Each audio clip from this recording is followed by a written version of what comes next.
Board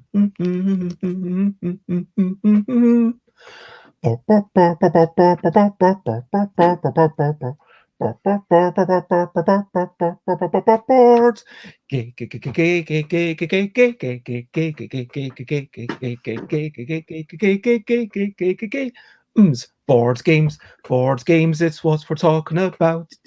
Board games, I'm not gonna shout it. I am starting off this streaming with a little bit of singing. And over there to this side, you will see the wonderful designer publisher known as Ellie. Ellie has also, of course, written a book, which maybe she can quickly get so you can have a look. We are today talking about relationships between media and publishers, and we might end up with some tips. Board games and publisher media relationships is what we're talking about. Board games and publisher media relationships. I'm not gonna shout.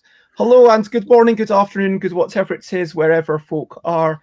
And thank you for joining me, Ellie, on episode 398 of Busy Beats and Board Game Blether. 398. So that means that wait, is that correct? Have I messed up 9? I think this is only 397. I was going to say, I thought 400 was Thursday. Yes, it is. I don't know how that happened. I do apologize. Where did I go wrong?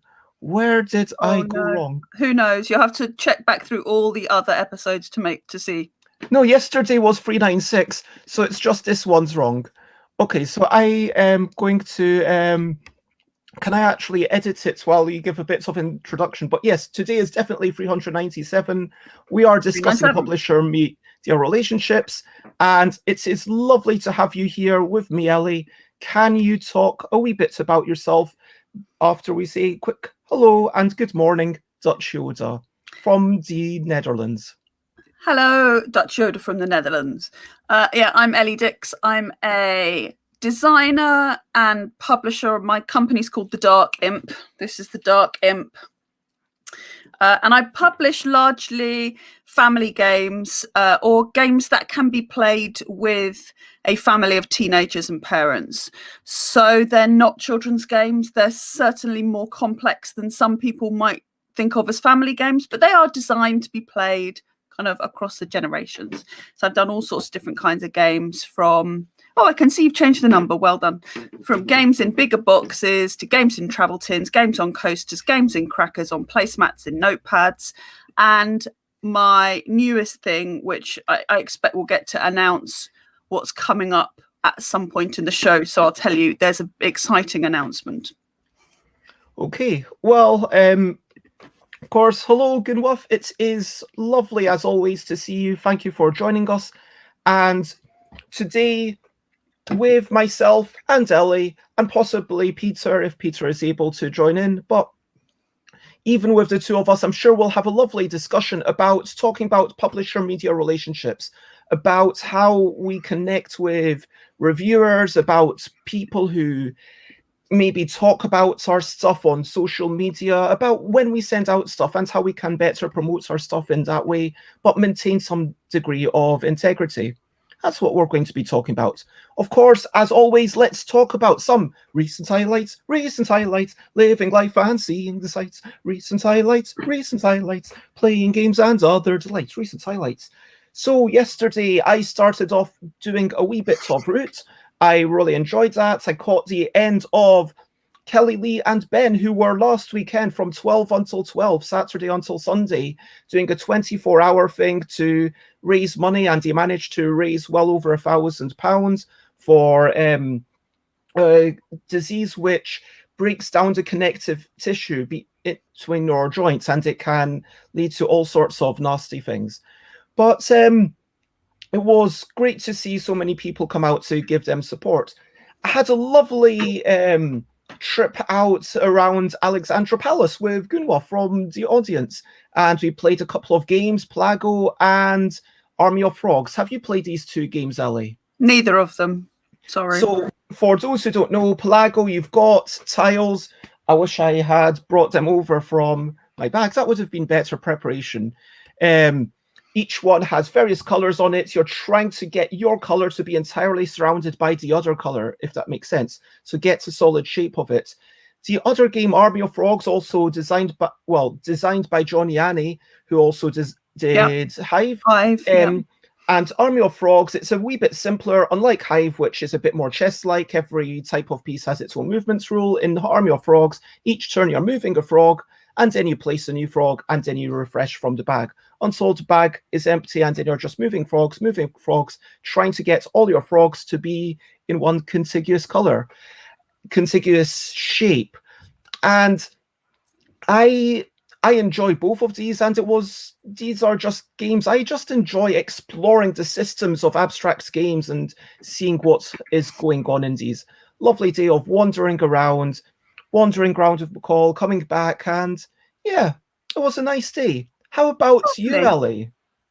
Well, recently, I suppose the best recent highlight is that I've started play testing in person again. So actually where I met you, Bez, was at the London daytime playtest group, and two of us have very tentatively started meeting again, which has been really nice. And we're going to see you in a couple of weeks as well, Bez, which would be good. And so that's been excellent. And yesterday I headed over to see my sister and family, very impromptu in the evening, because I was so fed up with my own family that I wanted to I was trying to get them to play 2 games that I'd changed small things in, and nobody wanted to, well, neither of the children wanted to play with me. So I was like, right, I'm storming off and finding my nieces who are going to be much more cooperative. So I did that. And I was pleased I did. Yes, they were. Well, actually, neither of my nieces played, but my mum and my sister played, and it was all fine. And we sorted out what needed to be sorted out. So I felt very pleased. Nice. Good. Well, that is quite the luxury to be able to call on other people as your private playtesters. Yeah, if only they were a bit closer. I mean, they're in Oxford. That's about an hour and 15 minutes away. So, you know, it's a bit of a sort of, you know, I don't normally just go fight in the evening. I've had enough. I'm storming off and going to Oxford. But that's what I did yesterday. Well, it sounds like it may, I guess also during these times, you know, over the past year, you have been with your family a lot. So yeah. And, you know, they're teenagers. Sometimes they're really compliant and sometimes they're not. And I've got tricks, you know, I've written a whole book about it, but I've got tricks and tips, but it's just, you know, they're not consistent. They're not going to behave brilliantly just because I've written a book about it, are they? So sometimes it's good and sometimes it's challenging, as in any household. And if anyone in the chat wants to share any of their own recent highlights, then please do feel free. Otherwise, we are moving on to the questionably quick questions. So, first question is, as always, where are you, Ellie, and what time is it? It is 10:08. I'm in Bovingdon near Hemel Hempstead in Hertfordshire. And I am a wee bit north of Finsbury Park, and it is 10:09. Either our timepieces are different or time has continued moving on as it's now 10:09 here too. Okay. Time inexorably moving on. Indeed. No matter what we do. Speaking of time, I think time could be considered to be a brilliant thing. It's a little thing which is brilliant. I mean, you know, it's a difficult relationship with time. I mean, of course, you know, I would love it if I could just dart around time and I could be the master or mistress of time and just kind of dart back into the past, enjoy my past glories and change things in the past and, you know, do things without time continually progressing. But at the same, on the other hand, you can consider the fact that time can be our friend in that, hey, the fact that things just last a moment, the fact that we are constantly in the present, it gives us just this new way to view the world. I don't know. But do you think time is a brilliant thing? I do. And so interestingly, I listened to a podcast in the last week about time and timekeeping, which this discussion reminds me of, and they were talking about the time before time. Well, not exactly the time before time, but the time before time zones. No, before time zones. So before the whole of England was on one time zone, each place would just count their own 12 o'clock from wherever the sun was. So you'd get, I don't know, Bristol being 20 minutes later than London, for example.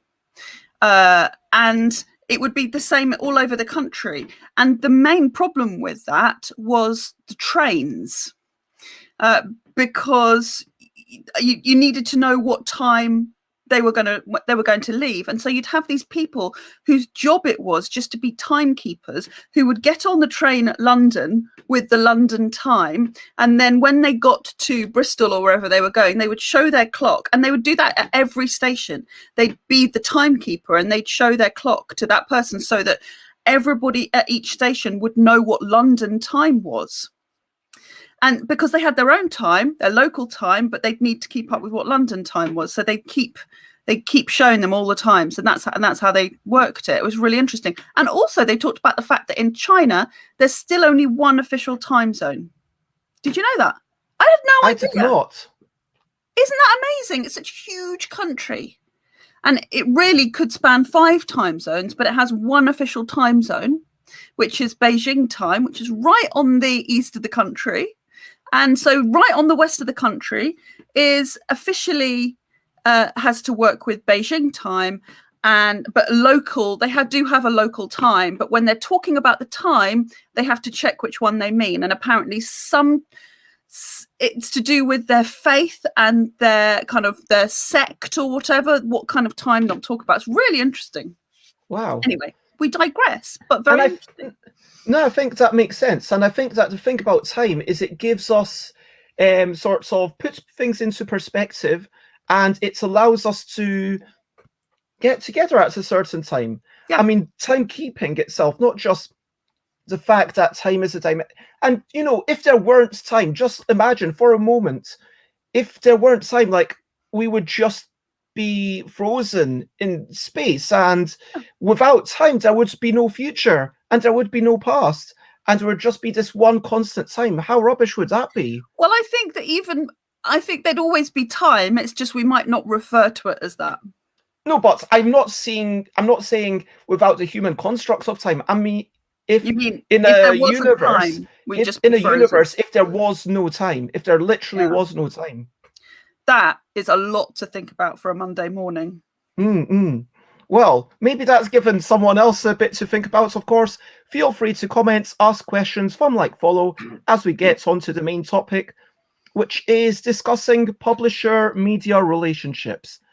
And let's start off with talking about soliciting previews, reviews, and other coverage. I have to admit, I do get weirded out by the nature of how board games consider a preview to be something where they don't have to express an opinion, because that's not really what it is in other industries.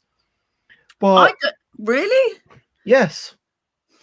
Well, I never think I guess I've never asked for a preview. I've asked for reviews of games that haven't been published yet, but I wouldn't. I can make a how to play video myself. What's the point in that?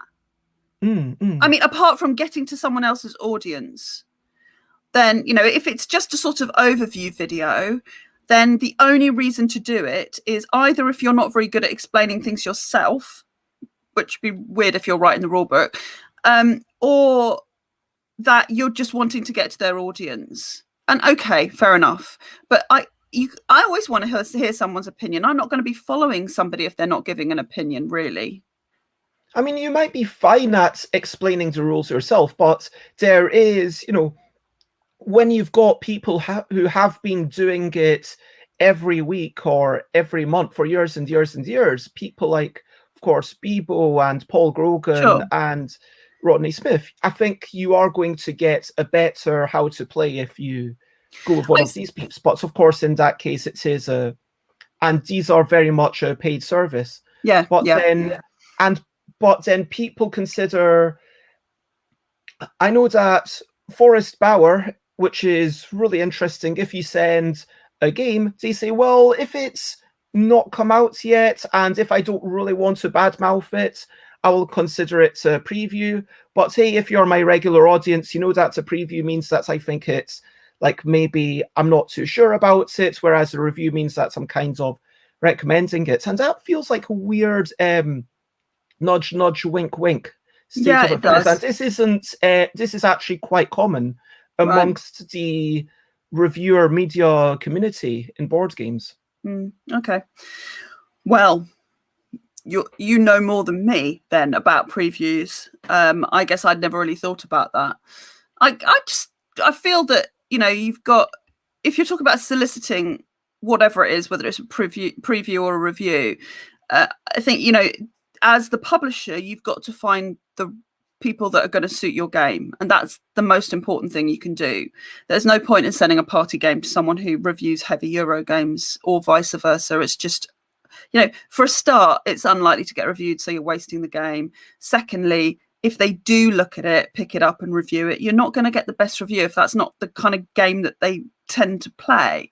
So that's I mean, it's 101, right? It's publisher reviewer relationships 101. Send it to the right people and make sure they want to receive it. So, you know, you've got to send them an email first or reach out to them in some way to say, I've got this game, this is a bit about it, this is who it's designed for, this is the kind of game it is, here's some images or whatever you've got, would you be interested in seeing it?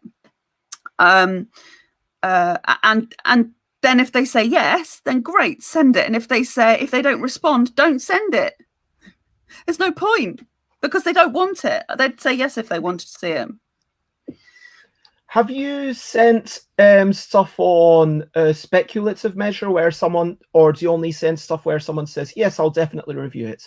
If someone I have sent some on speculative, but that's only to probably only done that to the Dice Tower, where they say to everybody, send whatever, we'll review as much as we can.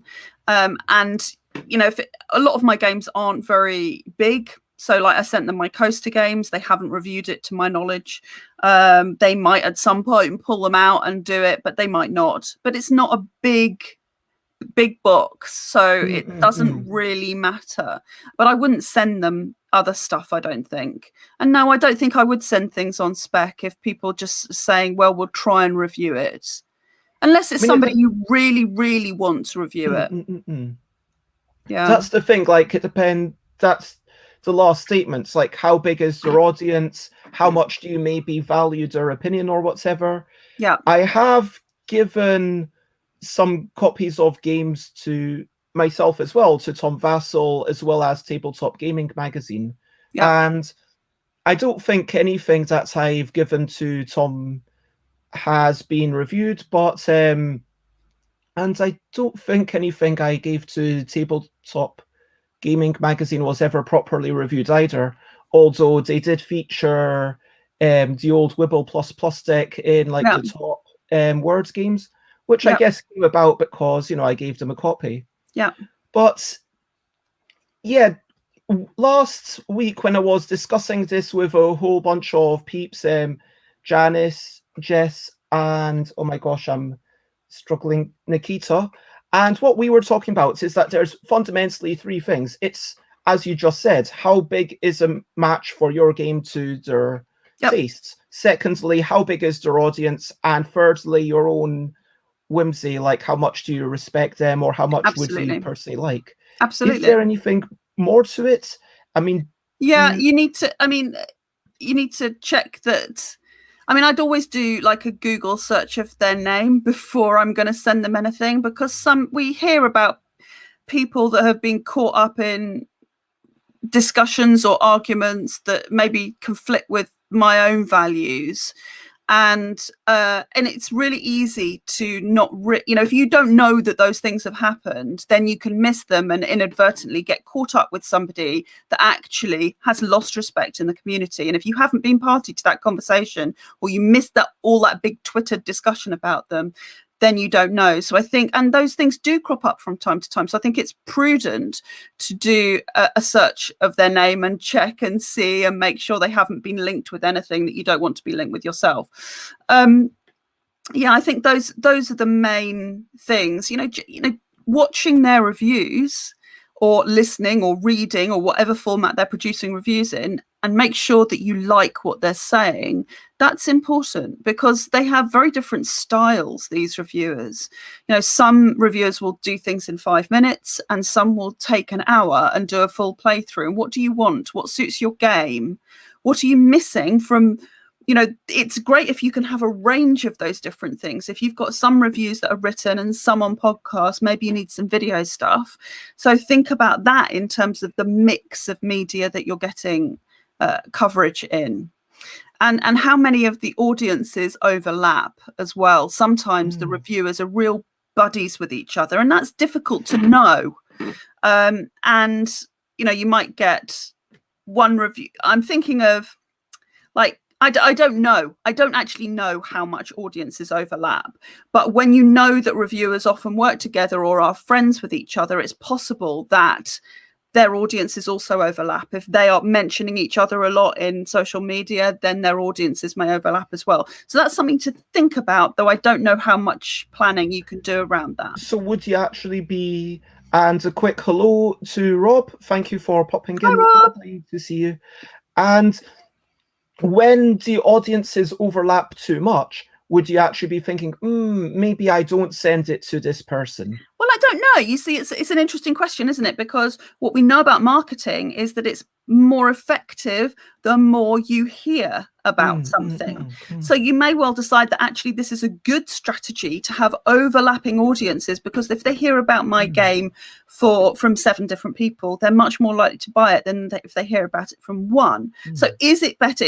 I don't know what the answer is. Is it better to have 20 reviews all from totally different people, or maybe 6 reviews all from totally different people in different parts of the world with no overlapping audience? Or is it better to have 6 reviews from UK reviewers that all sort of know each other and might maybe follow each other, and whose audiences may well overlap? I think there's a good case for both, but I think it's an interesting thing to think about, and knowing that that's what you're getting, because your own response to that, the reviews they put out, may change accordingly. Like, when we're talking about relationships, and I know we'll probably come onto this, but what your obligations are, or what your roles are, your role as a publisher, it's got to be to help them get the message out there. Well, you might do that in a different way if you know that all of these reviewers are connected than if they're all completely separate. Like, you might want to bring, like, if you've got a review from a Canadian reviewer and you want to show people in the UK that, you might promote that more strongly than if you've got 3 from UK reviewers that are basically doing the promotion for you and you don't have to shout about. So I think your response changes according to who you're getting to review things. Yeah, that makes sense. You always want to retweet, share, but you can't be hyping everything to the nth degree, and you have to sometimes choose which to lead with, which to kind of put at the best time or whatever. Yep. And exactly. Thank you for joining us for this discussion, Nicholas. I really like what you said about searching their name for controversies. That's honestly not something I would have thought of to do, but it makes so much perfect sense, especially in this day and age of distributors partnering with people when maybe they didn't realize the ramifications or connotations of that particular place. Yeah. Let's talk about the nature of the coverage. Like, do publishers really want honesty is a question. Like, do you want... Hey. Depends. If they think the game's good, then yes, I want honesty. If they think the game's really bad, no, I probably don't want honesty. And actually, I probably don't want a review. If they are... if they're very measured about their response and they say things like, this kind of person, or if you like this game, you're going to love this one. If you enjoy this sort of experience, you're going to love this game. Or if you don't like this kind of thing, then stay clear of this game. That's fine.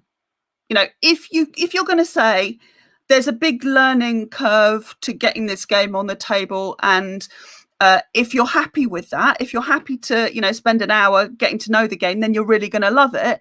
That's fine.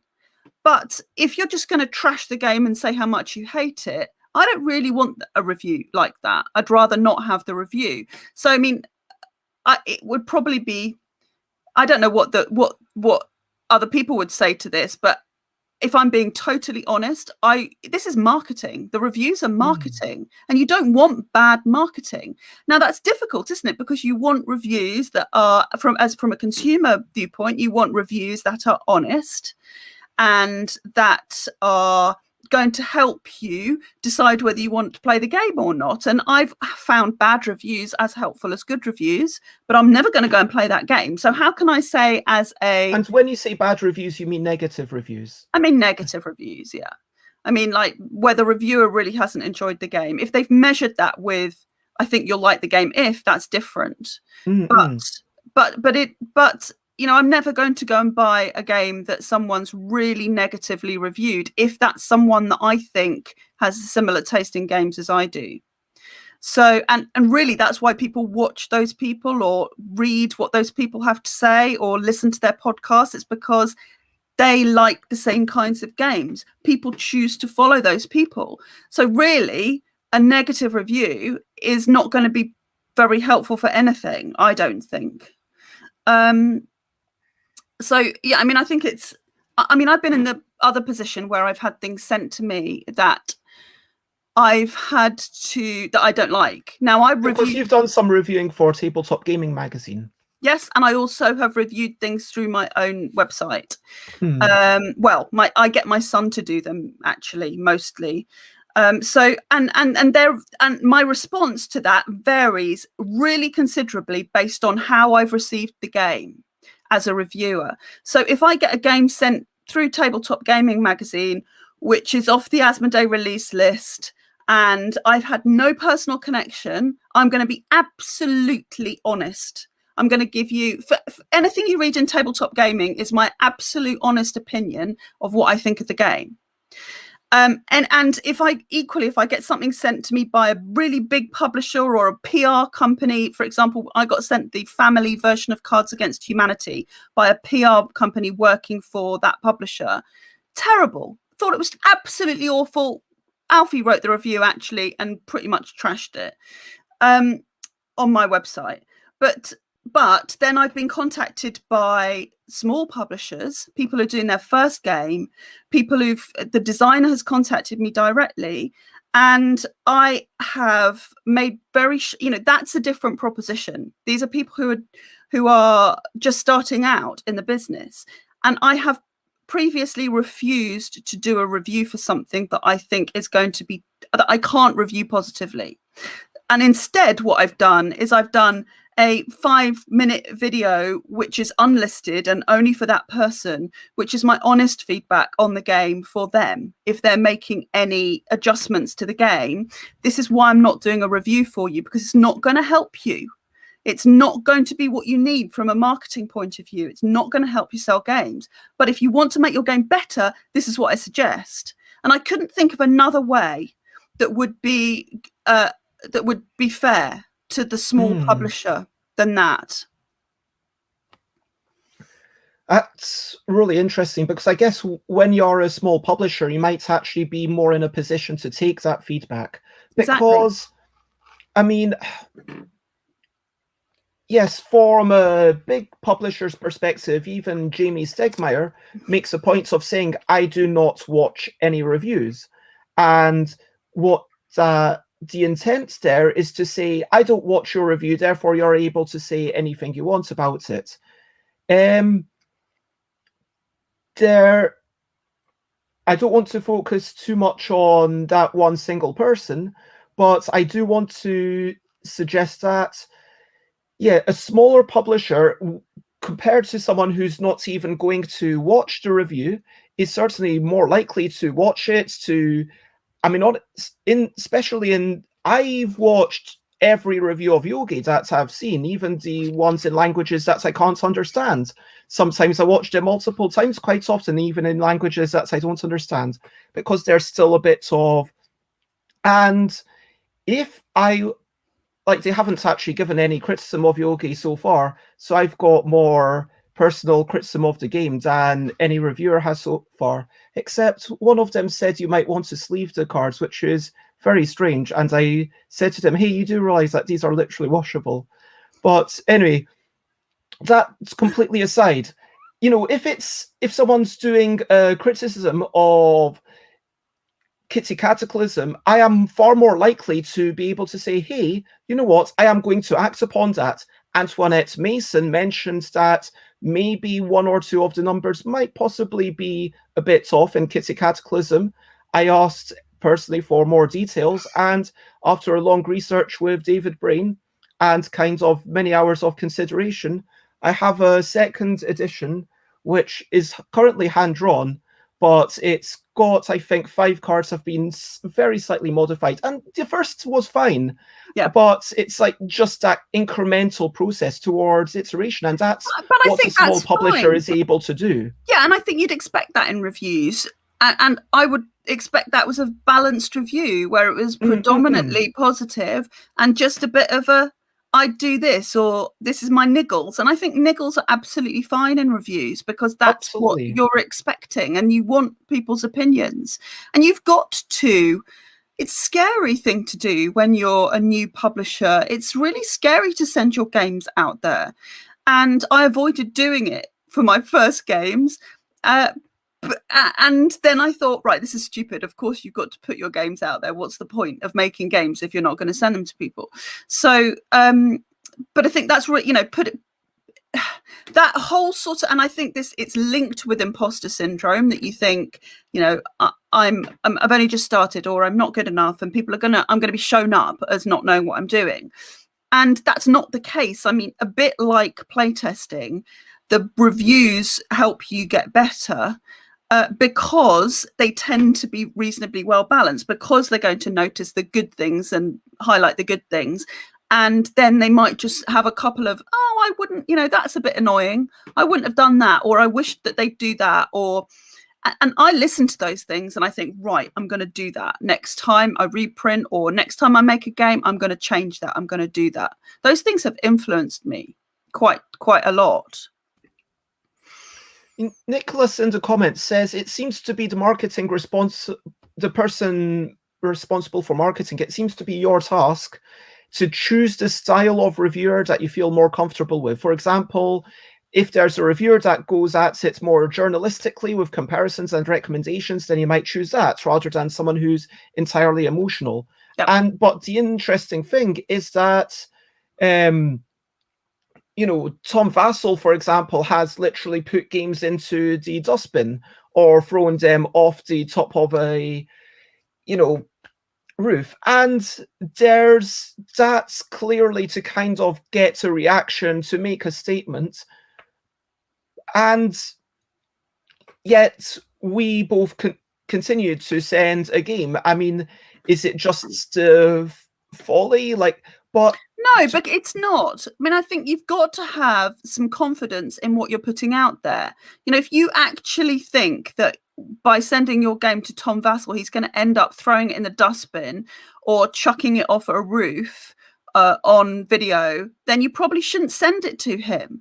But, I've watched enough of his stuff, listened to enough of his stuff to know that he would not do that with my games. Because he may not love them, but he's not going to hate them enough to chuck them in a bin. So I think that, you have to have a certain sense of confidence in your own work. And if you don't have that confidence, then you might not send it to him. And if people are sending things to him that he's throwing in the bin, they're either really terrible games or they've sent it to the wrong person. They sent him something like Diplomacy or something. I don't know. Something that he hates. But you have to, the more you know the reviewer, the more helpful it is when you're deciding whether you're going to send something to them or not. Can I quickly ask, just generally, what percentage of copies or how many, as an absolute number, do you tend to send to reviewers? So for Uranus, which was the last one, I got 20 review copies made, and I think I sent out 14, 15, something like that. And with this one, so with my newest project, it's much more slimline, much easier to send out, much cheaper to make. I'll be sending out as many as I possibly can. In fact, what I've been doing this week is I'm involved with the tabletop mentorship program, and my mentor, who I'm very fortunate, is Suzanne Sheldon from the Dice Tower. She has tasked me with working out, because I want to get this out to US reviewers, and I don't know very many. I mean, I've been focusing on UK reviewers, and that's who I tend, apart from listening to the Dice Tower, that's what I tend to listen to and watch and read. So, she's tasked me with working out who the influencers of reviewers are. So if you send out a game to somebody, who are there people that are where the other reviewers are watching? Because then that reviewer is going to send your game further. And it's not so much a big thing here because we don't have so many reviewers. But if I'm trying to get my games in front of people in America, that's what I'm thinking about. That's what I'm thinking about for the new Kickstarter is, who can I put this in front of? Who will then, that will get more eyes on? Other reviewers who might then ask for it, who might then get it out to their audience as well. So I think for me, it really depends on how much the game costs to make, to post, and stretching time, right? But I agree with what you're saying, but when you say you're sending as many as you can, that's never going to be literally true, is it? There's always some degree of, well, yes, you could make a post in the Board Game and Reviewers media group and say, hey, here's my game. And no, I'm not doing that. Then you could get, exactly. I'm not doing that. What I'm doing is I'm identifying as many people as I can that I think would be a good fit for my game.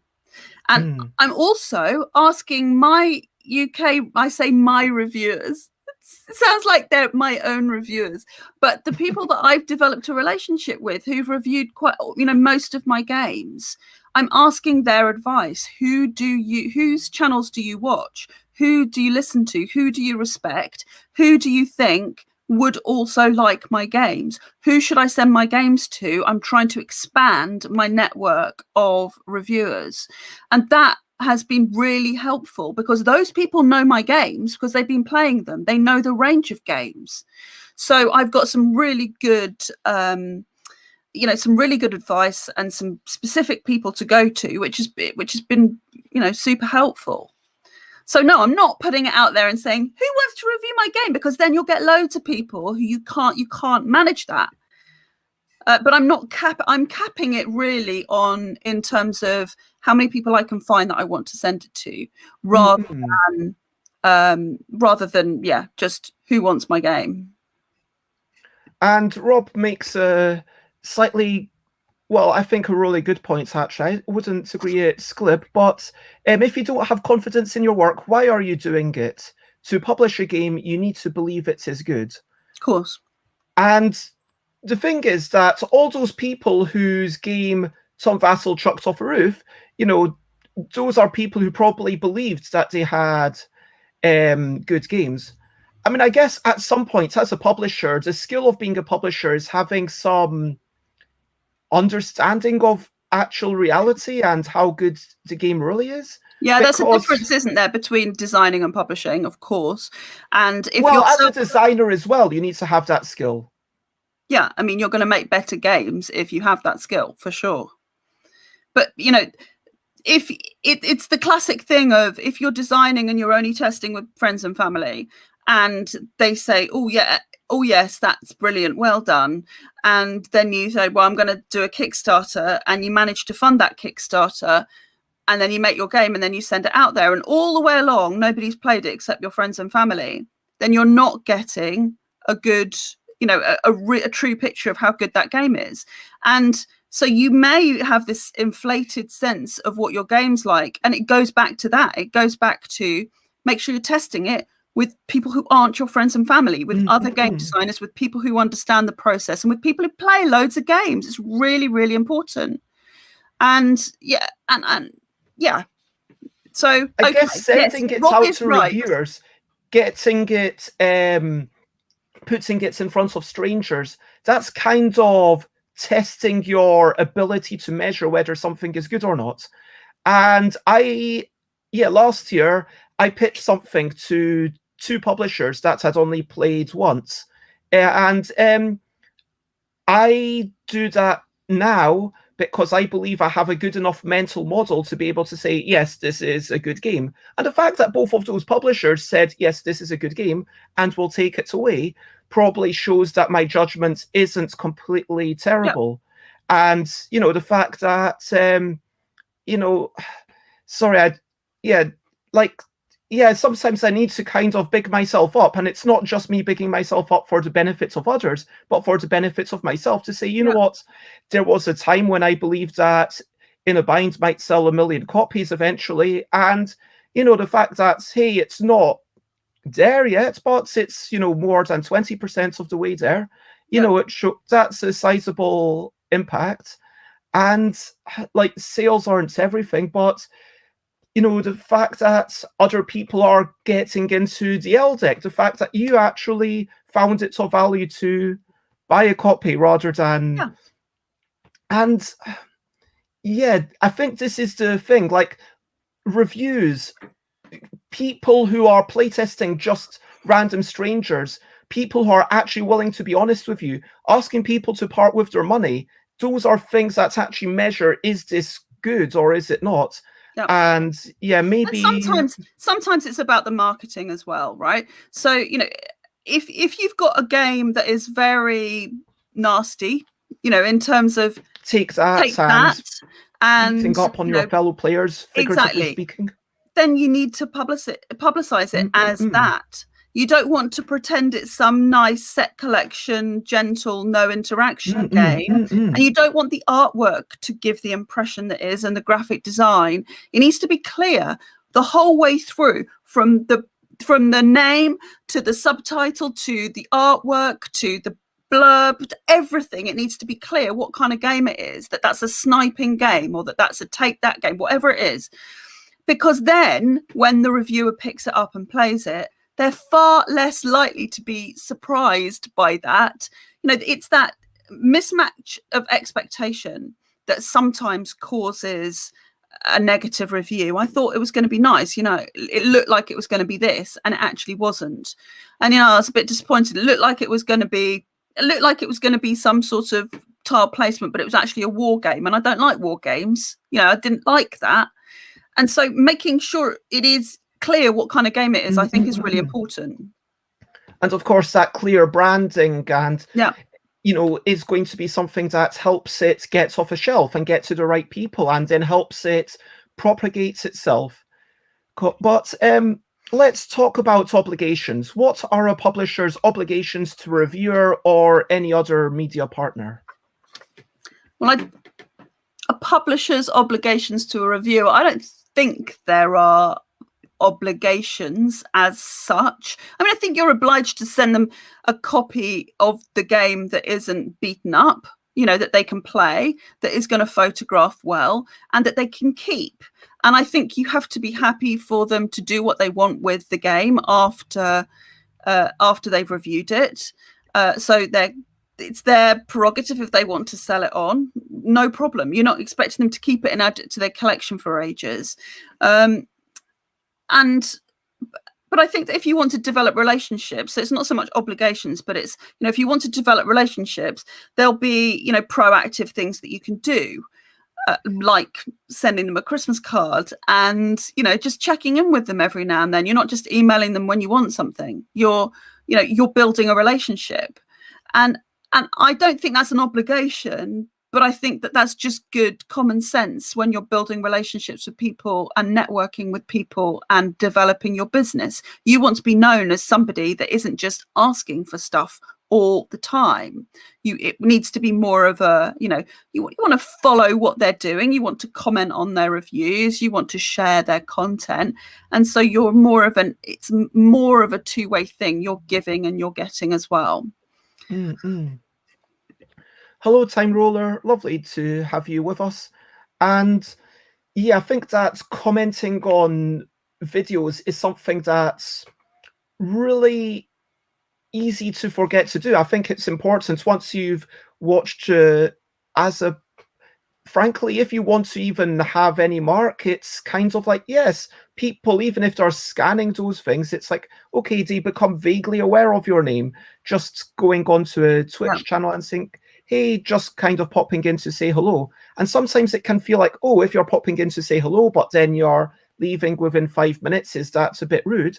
But actually, no, streamers for the most part do enjoy it, especially if you're able to say, hey, that little bits of your screen, that looks quite nice, or I like what you've done with your lighting there. And so, and it has to be genuine, of course. But then on the other side, what are a reviewer's obligations to a publisher, and what are some reasonable expectations? Because I find it, and can I just actually touch upon the fact that you said the publisher has to send the reviewer a copy to keep? Because I know a lot of places, they say, well, if I'm sending it to you, are you willing to send it on? So it sounds like, and a lot of people are actually, okay, I will review it and then I'll send it on to the next reviewer. I don't think that's fair, really, because I mean, if you're paying the reviewer, maybe, but they're by and large, the reviewers that's one of the perks of being a reviewer, that you get the game. And I think that's fair enough, because it's a two-way thing. The reviewer's got to get something out of it. The publisher's got to get something out of it. And I think that's one of the clear things that the reviewer gets out of it. That it might not be any money, but they can sell the game. And I think that's only fair. I wouldn't say, can you send on the game? I suppose if you've got very limited prototypes and they've been very expensive to create, you might want to do that. But then I think you need to reward them in some other way. That doesn't necessarily need to be financial. Well, it shouldn't be financial if you're expecting it to be independent. But it can be, sending them a lovely, sending them some cupcakes in the post or something. If you're going to do that, send them something else so that they feel special. Because and again, it's not an obligation, but it's about building relationships. And in terms of the reviewer's obligation to the publisher, the main one, I think, is timescale. If the publisher has contacted you and you've agreed to do a preview or review or whatever you want to call it for a Kickstarter, for example, and the Kickstarter's going live on a certain day and you've agreed and you've had that way in advance, then I think you've got an obligation to make sure you've created that content if you have said you can do it by that time, because that publisher might be relying on you. So, and I think also you have an obligation as a reviewer to give it the same kind of attention and time as you would give any other game. So if you always do 5-minute reviews, then give it 5-minute review. If you always write, 600 words about, then do 600 words. Don't just tweet about it once. And it's about expectations. Obviously, if you say, I haven't got time to do this, I can do this though, that's different. But it's about following through on what you've agreed to do, or what the reasonable expectations of the reviewer of the publisher might be, I think. And there's one question here. Is there anyone that you've either blacklisted or just simply would not send a game to because for whatever reason? There's no one I've blacklisted, because I go through that process of working out who are the right people to send it to. There are people I wouldn't send games to, but that's because I don't think they're a good fit for my games and for what I'm doing, and they don't review that kind of game. So why would I send them a game to? But it's not so much that I blacklisted them. It's because they're not a good fit. Yeah. But I think, you know, that there are ways to increase coverage, you know, that you can again, it's about that relationship. You know, you can send them lovely things. At the moment, what I'm doing is with these new games. So I'm doing a Kickstarter in September, which is for 6 games on greetings cards. So the game board is the front, the rules are just inside. There's a space to write a message, and then the bottom half of the back you cut off, and that's where the components are, and you cut them out. And because they are greetings cards, they're very easy to publish. I'm creating some sort of personalized ones for some reviewers. I'm hoping to, anyway. That's what I'm working on at the moment, so that they've got the faces of the reviewers on this. It's a 1v1 game. It's a 2-player head-to-head thing, and you know, if there's 2 of them. Oh, sorry, I've got a phone call I'm trying to get rid of. If there's 2 of them, then, you know, it's perfect, because it's, you know, Tom v Eric, or whoever it is, pink peg versus blue peg, or whatever it is, whoever it is. Yeah, and that's something nice. That's something they're more likely to share. There's something they're more likely to take a picture of and talk about. So I think that, you know, there are things like that you can do to make sure that you're top of mind and that they're gonna talk about you. Yeah, making sure that, getting back to the point that you want to be a match, and you want to, if you can, even personalize it, maybe both when you're reaching out with your communication and also how you send it. I know that some people did a little personal, you know, if there's an option to customize the game somehow, maybe you think about, okay, can I add this person, or can I put this person's face in it? And then if you put Tom Vassal's face in your game, if it's not completely incongruous, and then maybe Tom's a bit more likely to have a look at it. Exactly. And is there, at a certain point, I mean, where does it become disingenuous? I don't know. I mean, it's difficult, isn't it? I think you've got to work out what you're happy with yourself, and that's all you can do. I don't really know. I think, you know, that I keep coming back to the fact that it's a 2-way relationship. That it's got to work for both parties. It has to be win-win. And it's about developing relationships. And there are ways to get seen, or more likely to be seen, but then you have to nurture that relationship. So there's 2 different things, aren't there? It's about how do you get their attention in the first place, and then how do you keep that relationship going? And it's not keep the attention going, it's keep the relationship going. So I mean, I think, yeah, I don't know, but I would hope that I wasn't being disingenuous with anybody. Yeah.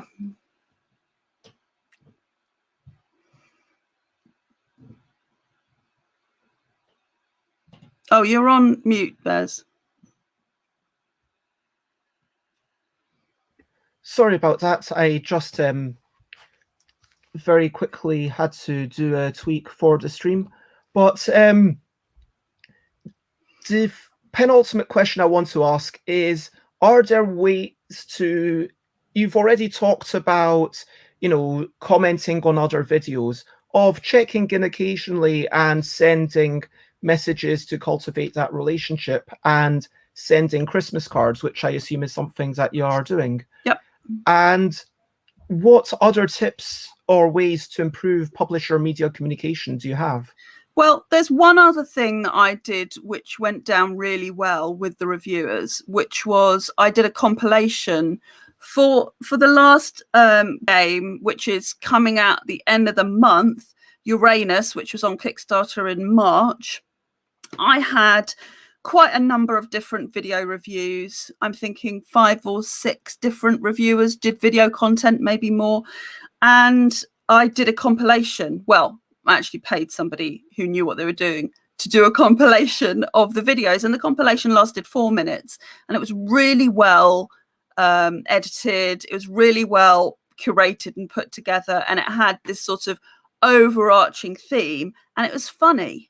You know, and it had lots of sniggering at the word Uranus, and it was upbeat, and it was easily shareable.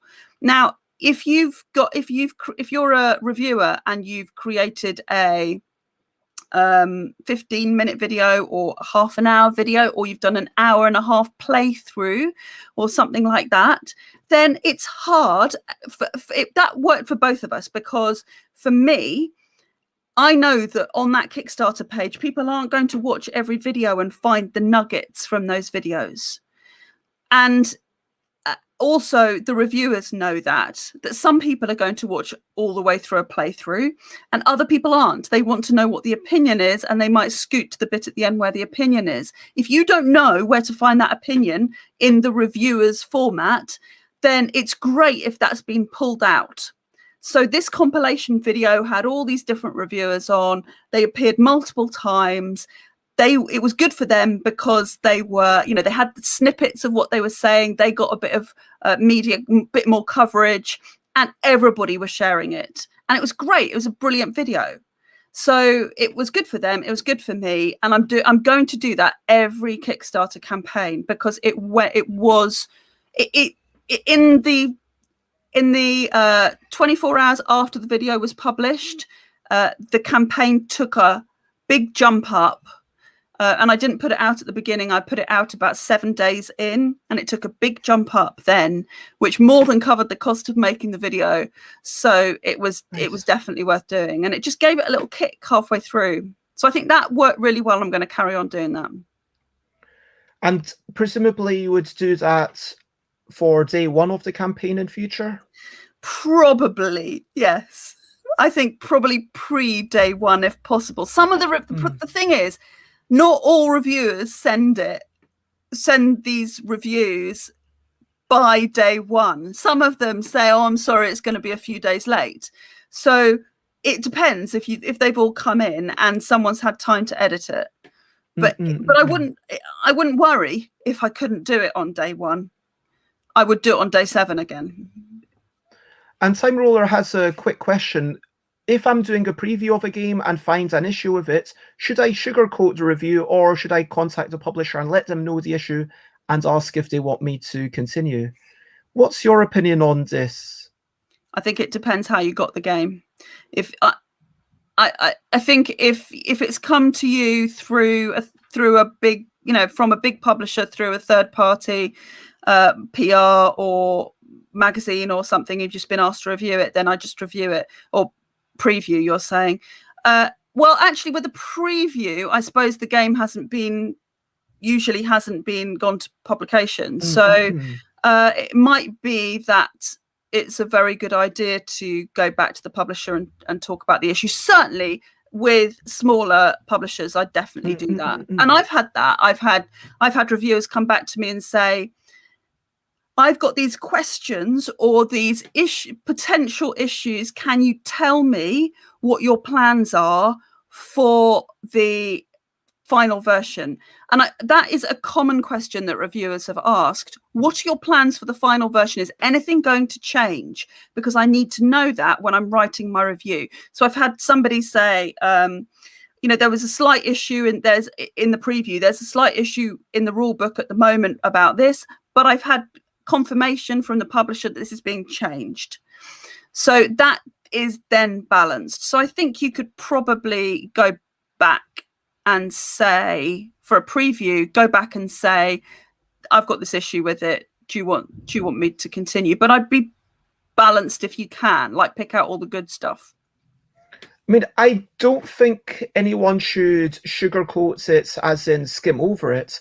I think that if there's a serious issue, you do kind of owe it to yourself, your own integrity as a reviewer, and anyone watching you to be honest. If I review a game with a rulebook that everyone that I've asked agrees it's a terrible rule book, and yet no one's really talking about why this rule book being really terrible. Yep. And then, that's just, yeah, I am going to why aren't other people talking about this? I just, you have to talk about that kind of thing. You do, because that's why people watch reviews. And you're right, it's about your integrity as a reviewer, that people come to expect that you're going to tell them what they need to know. And if they need to know that, then that's important. That's why it comes back again to, if it's something that's to do with a game being broken in some way or not well explained, the rule book's a bit crap, or the graphic design's so awful you can't tell what it's supposed to say, then you've got to say something. But if it's something to do with your particular style and what you like and what you don't like, and that there are other people that may well feel differently, then I think you can say, if you like this kind of game, you're going to like this, or you might like this. Yeah, I think you want to be balanced in your review. That's nothing to do with being negative or not being negative. I think that a good review should have, talk about something that's negative and something that's positive. There's nothing out there that's perfect. There's nothing out there that's absolute trash. And I think that everything look, yes, there are games that I believe are terrible, but even there, they might have some redeeming qualities, even if I have to say, well, at least, the cards didn't fall apart. Sure, but you've got to make sure that when people are watching your reviews or listening to or reading them, that they know whether you think it's good or bad, or absolutely not. So, you can't just be as balanced on everything, because then people won't know what your opinion is on anything. I agree with that, but it's all about contextualization as a reviewer. If you don't contextualize anything, then that's not a negative review, that's just a bad review. But let's talk about making our games more likely to be covered. I think part of it delves into what we've already talked about, strengthening those relationships, celebrating the reviews that have already been done with that, what would you call it, like a highlights compilation? Yeah, exactly. A compilation video. And also sharing having stuff. Like a page on your own website, which I'm really bad at, where maybe you share, okay, these are my media appearances, which... Yeah, and I haven't got that. I've got it on the product pages, but I haven't got it on the on a page on the website. Maybe I need to do that. Yeah, I mean, the product pages are on your website, though. Yeah. And so if someone goes looking to see, okay, what are people saying about this particular game by Ellie Dix, they will see all the reviewers who have reviewed that. Yeah. And that's something that, my website, I'm always... One day I will be able to talk about my website without feeling a sense of shame about how terrible it is. Well, it's all just baby steps, isn't it? Every time you just have to do something a bit better than it was before. That's how I feel about my website. You just incrementally, it gets better, hopefully. That's all you can hope for. But I think apart from that, it's, the best thing you can do is make really good games. And make your games better and better all the time. And then the better your games are, the more likely they are to get really good coverage. And we know that doesn't go hand in hand, that marketing isn't the same as making a good game, and that some games that are terrible get lots of publicity and vice versa. But it does help if your games are good. And I think doing something unexpected helps. And I think that's what the review compilation was, because haven't seen that coming out of other publishers necessarily. And that was nice. That was a bit unexpected. So if you can be unexpected in some way, then you're more likely to get coverage, I think. We've got one final question. If anyone has any more questions, then please get them in within the next minute or two. Ryoda suggested that Restorations game puts out a form requesting for asking content creators to fill it in if they wanted copies and asking them for certain details. And I think what Yoda's asking is if this is something that you would consider. Yeah, I haven't really thought about that because as a publisher, I'm really small right now. The Dark Imp's really small. So it's really a matter of getting people who are the right fit. And I think when people are coming to you, I mean, I do get people come to me. I have developed relationships with quite a few reviewers who have been the ones who've approached me rather than the other way around. But I need to see their content and work out, and have a good look and see what they're saying to work out whether that's somebody that I want to be involved with. So yeah, it's not something I'd say, no, I wouldn't do that, but I'm not sure enough people are looking at, are looking at what I'm putting out there yet for that to be worthwhile. But in the future, maybe. Rob, I don't think that,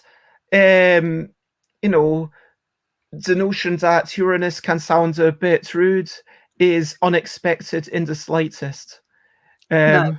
Well, no. And it certainly helped from a marketing point of view. And it certainly helped from making that compilation video as good as it could be, because there was this kind of through line of grown men. Sadly, it is all men, because it's very much harder to get. I don't know why. I have had female reviewers and then they're doing other things and they're, so I need to push my female reviewers or my, non-male reviewers a bit more. But just them sniggering at the name Uranus, that made for quite a good through line, really. And hello, good morning to the Game Cupboard. You're just in time to have us recap and wrap up, basically. Unfortunately, but it is lovely to have you, and I hope that you're generally recovered from your 24-hour stream last weekend. We have talked about so much. We've talked about me going off to Alexandra Palace, playing some games, wandering around. We talked about going off to Oxford for some more playtesting, and generally recent playtesting in London, which... off camera, we said Royal Festival Hall might not be the place for the foreseeable future, unfortunately, but fingers crossed we can work somewhere out to make it feel a little bit like that, and that is accessible for everyone. We should chat about that off camera. We talked about how brilliant time is, not just the fact that you aren't just statically frozen in one position forever. Like, if there literally was no time in this... I can't even start to work out how that would work. Is it like everything would be frozen and it's just like nothing ever changes? But also the notion of our relationship with time, like how we can meet people at a certain time. Yep, Time Roller, yeah, sure, you're brilliant as well. And we talked about how we select our media partners. We talked about it being a good match for the game. We talked a lot about doing our research, watching the reviews, actually getting to understand the person to see, is this a good match for them? Talking about their audience. Do they have much of an audience? Is their audience a good match? And a little bit of whimsy. Sometimes it's just like, hey, I want to get these people to review my game because I really like what they're doing. Or maybe it's also from an educational point of view, but at that point, it's kind of like, yeah, I really respect what this person... It's basically down to your whimsy. Search their name for controversies. This is a really good tip from Ellie, and this is something that I will be doing. Maybe just type into Google their name and then add controversy to the end and see if anything comes up, I guess. Is that how you do it? Yeah, pretty much. Just combinations of that. And talking about whether we want honesty, and the truth is maybe you don't want honesty from everyone as a publisher is the thing. But yeah, being able to be honest with big publishers and Tabletop Gaming Magazine as a reviewer, and then maybe if you're a with big partners, if you're a reviewer and there's someone really big, Ellie, you're saying that you would just say exactly what you think. But then if it's a smaller reviewer, you're probably just not going to say anything at all. You're not going to give a good review to a bad game. I mean, a positive review to a bad game. Yeah. But you are just going to forego it if it's a small publisher, because you kind of feel... talking about the nature of it being really scary, talking about asking the reviewers that you're already working with, who do they watch? Who would be a good fit? Set the correct expectations on both ends and keep those relationships. Maybe send cards, check in with them and leave comments. And talking about the game being a wee bit of a perk, maybe you don't want to force them to send it on. Doing the compilation video of their videos, that was a great idea. Having quotes or listing the media somewhere on your website, that's something that I should really feels like 101 that I should be working towards. And making good games. And yep, it has been lovely to have you for this discussion, Ellie. You have really been knocking it out of the park with everything. So it's just no, as I told you privately, I was out with Rob Kunzman and Dave Weatherall, like not this weekend, but maybe a weekend before or so. And yeah, we were just chatting about games, as you know, get free game designer publishing people together. We are probably going to chat about games. I don't think we played anything though. I don't think I took any games. I only had like 40 minutes, and it was all kind of okay, get food, eat food, chat during the... But yeah, your name came up as someone that we all respect very much. So that's so lovely. Thank you. And I want to say, before we catch up with the comments, and before I kind of ask everyone else what they're up to, I want to say, if you want to check me out, then of course all the stuff by Bez links on there, and I will be putting that into the thing. But also, if you want to check Ellie out, where do you like to be found? Twitter is the best place. I'm at Ellie Dix tweets. Dix is Dix. And my website is thedarkimp.com. Nice. And the Game Cupboard says, we are doing well, thank you. Made it until 6 p.m. last night until we had to sleep. Try to hold out as long as possible so we didn't mess up our sleep schedule. But yeah, that's very impressive. Lots of love and to the Game Cupboard. And I want to say thank you very much, everyone. And again, thank you, Ellie, for being here. Thank you, everyone in chat, for the lovely chat and for listening to us along. Thank you. And it is now you. Over to you. What are you up to? You can share, but only if you want to. Do you have any exciting announcements? Well, yes, but I sort of already announced it.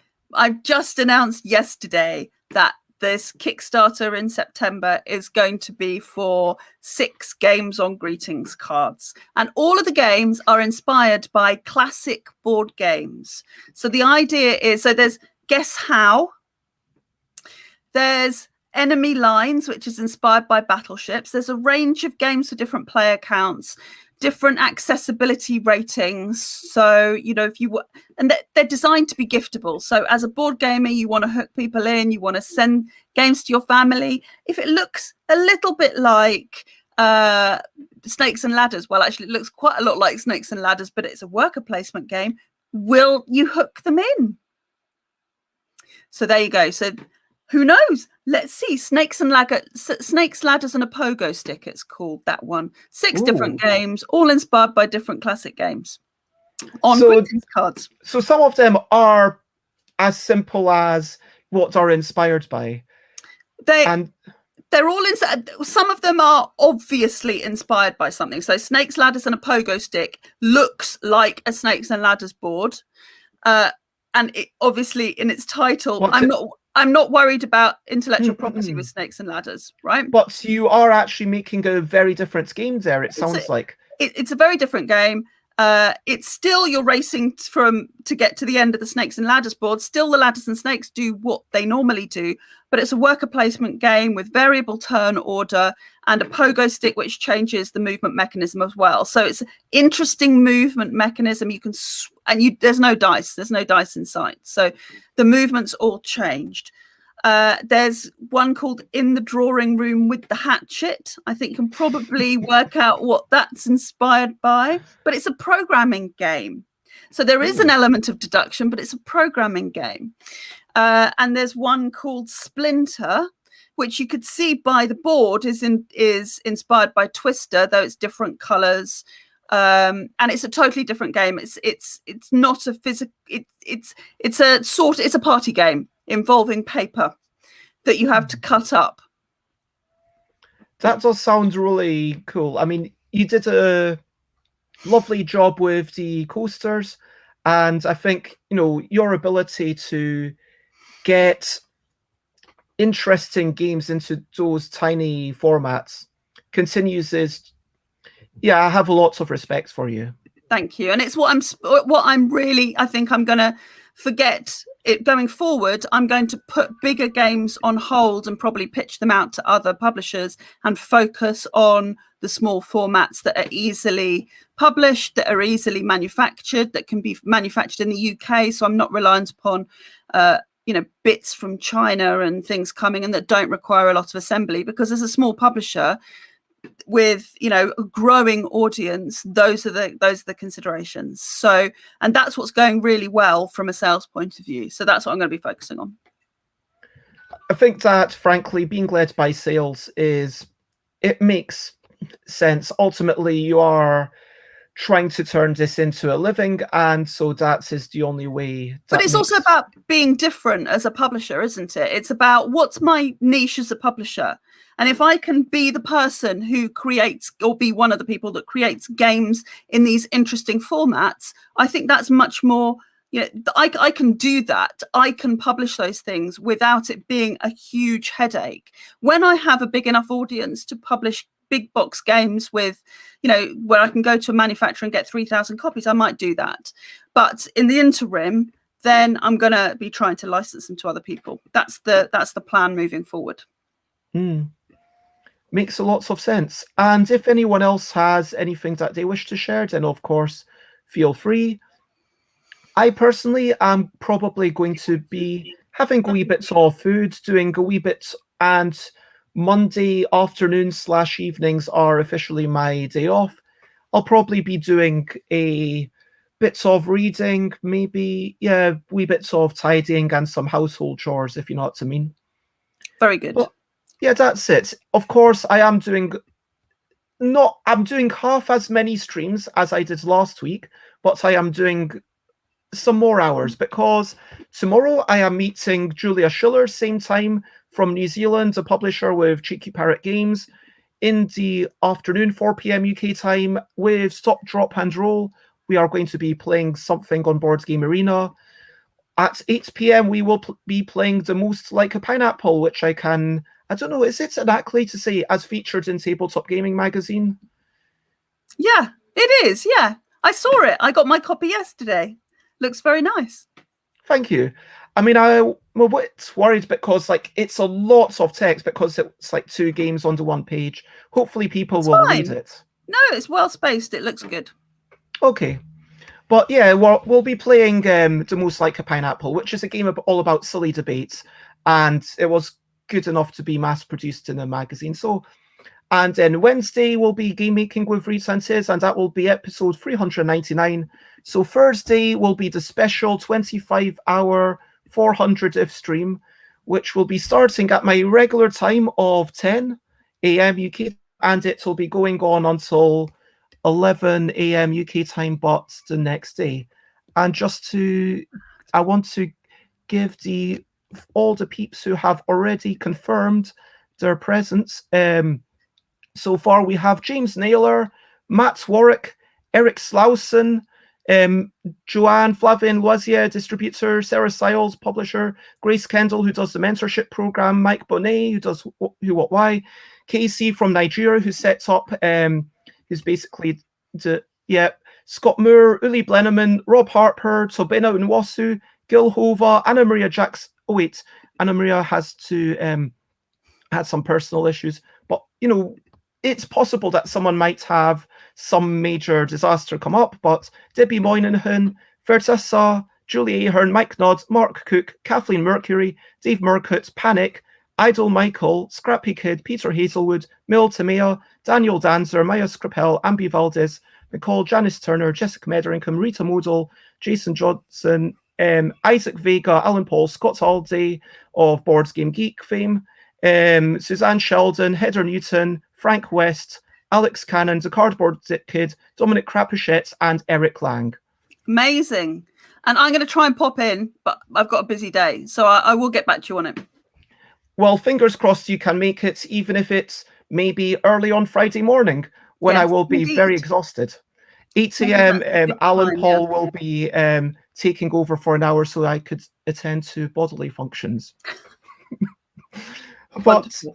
And Yoda is going to be popping in apparently at some point. You need to put your thing on the thing. But yes, Rob says, I'm with you, Ellie. This is just a crazy plan. Crazy plan. But, I can do it. I have never done an all-nighter. I do not know, but all I'm going to say is episode 300 was meant to be 8 hours. And then I just really enjoyed it, so I kept going for another 4 hours after. And so I just get the buzz. And as long as there's people, and there are people from Australia who are saying that they're going to fill in the thing, and also someone from Japan, but they're going to jump in later, I will have company, and I'll be energized by all the people. And I want to say thank you very much once more, Ellie, everyone else. Share, spread the word if you fancy. If you're watching live on Twitch, I am going to very quickly look to see who is live. Do we have any? I cannot see any. I cannot see any board gaming people. I'm following. I'm going to go to Amadeus, because I like Amadeus, who does lovely music, and so check them out, and we will listen to possibly something. I will request something mellow and classical. And raid Amadeus _music.